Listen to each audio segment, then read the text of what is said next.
Né? O Banco do Brasil anunciou a abertura do programa de demissão voluntária e fechamento de 361 unidades entre agências e postos de atendimento. Vamos saber as informações agora sim com ela, já brilhando no telão do QVP. Boa tarde agora para você, Lícia Fontinelli. Boa tarde, Casimiro. Boa tarde para você e a todos. A gente fala aqui ao vivo, né, de uma das agências do Banco do Brasil. Essa fica aqui no centro da cidade e é justamente para falar sobre essa reestruturação que toda a rede do Banco do Brasil vai passar. Como você falou, Casé, são 361 agências em todo o país que serão fechadas, o que implica até fevereiro em pelo menos 5 mil trabalhadores que serão desligados. Muita gente, né, Casimiro? Sobre esse assunto, já vou conversar aqui com Augusto Vasconcelos, ele que é presidente do Sindicato dos Bancários e vai explicar melhor para a gente como é que tá isso, né? São muitas pessoas que devem ser desligadas e aí o que estão alegando é que houve, com a pandemia, um grande acesso aí nos canais virtuais, né? O que não explicaria esse setor operacional tão grande ainda funcionando.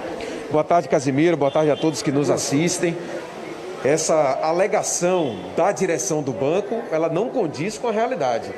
O programa de demissão voluntária aberto com essa reestruturação prevê o desligamento de 5 mil trabalhadores, que podem ser de quaisquer setores da empresa. Então, não é verdade que o banco tem um número de funcionários a mais do que a necessidade. Muito pelo contrário. Nós estamos trabalhando com 18 mil empregados do Banco do Brasil a menos em comparação com os últimos 5 anos. Se houver a consolidação desses 5 mil desligamentos, haverá um déficit de funcionários de 23 mil empregados no país. Além disso, a medida prevê o fechamento de 361 agências do banco e mais uma quantidade enorme, quase 500 agências, serão transformadas em postos de atendimento, reduzindo a sua capacidade de atuação. Aqui na Bahia, há a possibilidade de fechamento de 26 agências e grande parcela no interior. Eu fico imaginando uma cidade que depende muitas vezes a economia local do financiamento do Banco do Brasil e da atuação do banco no comércio e nos serviços da cidade. O fechamento de uma agência dessa instituição tão importante vai implicar em mais desemprego e mais dificuldades de retomada do crescimento econômico. Para piorar, Casimiro, já há iniciativas da venda de alguns setores da empresa, como é o caso, por exemplo, da área de valores imobiliários.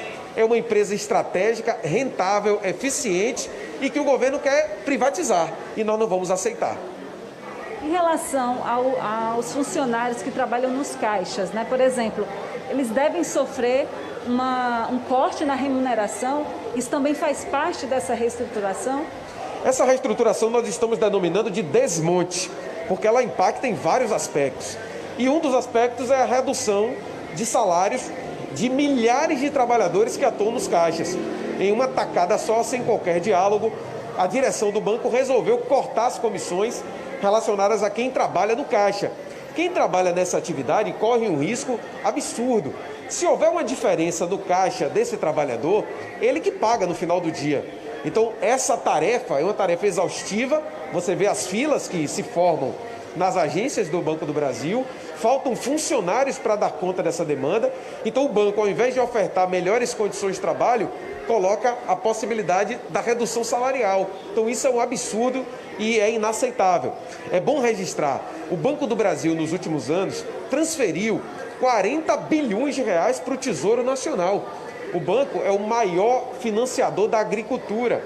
Se privatizarem essa empresa, na prática, pode haver o encarecimento dos alimentos. Porque eu fico imaginando, Casimiro, e pense comigo, um banco privado vai ter interesse de financiar um agricultor familiar que às vezes tem um risco nessa atividade de crédito, mas que é fundamental para ajudar a colocar o prato de comida na mesa dos brasileiros?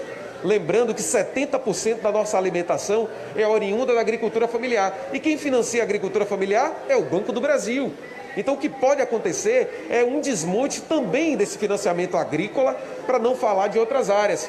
O Banco do Brasil atua no esporte, na cultura, no desenvolvimento urbano, no saneamento básico, obras de infraestrutura. Então, tem uma série de aspectos que estão envolvidos E nós não podemos admitir que um país como o Brasil, que depende da geração de empregos, abra mão desse instrumento poderoso de financiamento do desenvolvimento. E é uma empresa lucrativa, não dá prejuízo. E parte dos recursos retorna para o Tesouro Nacional para investir em outras áreas. Ok, Augusto, agradeço as informações. Obrigado, é isso, né, Casimiro? Mais uma notícia para deixar os trabalhadores ainda mais preocupados. A gente volta com você. Obrigado, Lícia Fontinelli. Obrigado, um abraço aí para Augusto Vasconcelos, do Sindicato dos Bancários, alertando sobre essa situação complicadíssima envolvendo agora funcionários do Banco do Brasil também, com fechamento de 361 agências em todo o Brasil, dando, como ele acaba de falar, um balanço de mais 11 mil pessoas desempregadas. Lembrando que a Ford também, quer dizer, está uma cadeia assim evolutiva, na verdade, de desemprego, não de geração de emprego que a gente está vivendo. Um motorista de